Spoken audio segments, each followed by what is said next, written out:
प्रजा की माता, न्याय की देवी, मान्य निर्णयगण, आदरणीय गुरुजनों और मेरे प्रिय साथियों, नमस्कार।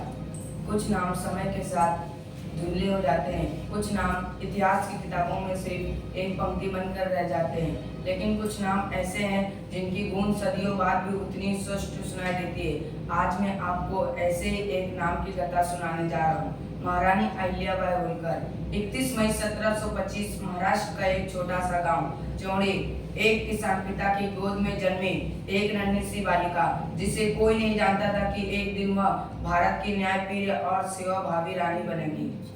बचपन से ही वह सरल, विनम्र और सेवा भाव से ओतप्रोत थी। कहते हैं कि जब मल्हारराव होलकर ने उन्हें मंदिर में भजन कीर्तन करते देखा तो समझ गए कि यह कन्या साधारण नहीं। और फिर अहिल्या का विवाह उनके पुत्र खंडेराव से हुआ, लेकिन भाग्य ने क्रूर प्रहार किया। युद्ध में पति का निधन, फिर कुछ ही समय बाद ससुर का देहांत हो गया, लेकिन उनका दृष्टिकोण केवल मालवा तक सीमित नहीं था।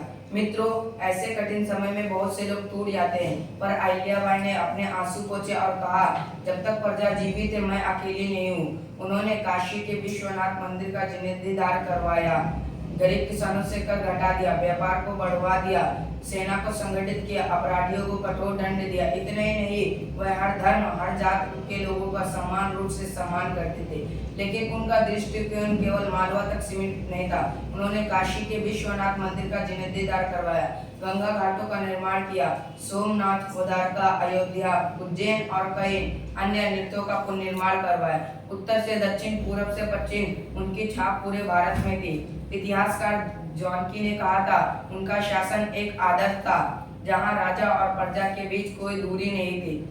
साथियों, अहिल्याबाई ने हमें सिखाया कि एक सच्चा नेता तलवार से नहीं बल्कि सेवा कल्याण से लोगों का दिल जीतता है। उन्होंने अपने जीवन से यह प्रमाणित किया कि शास्त्री केवल गृह लक्ष्मी नहीं बल्कि राज्य की मार्गदर्शक और विकास की मार्गदर्शक भी हो सकती है। आजकल हम जब अहिल्याबाई होलकर को याद करते हैं तो उनसे प्रेरणा लेनी चाहिए।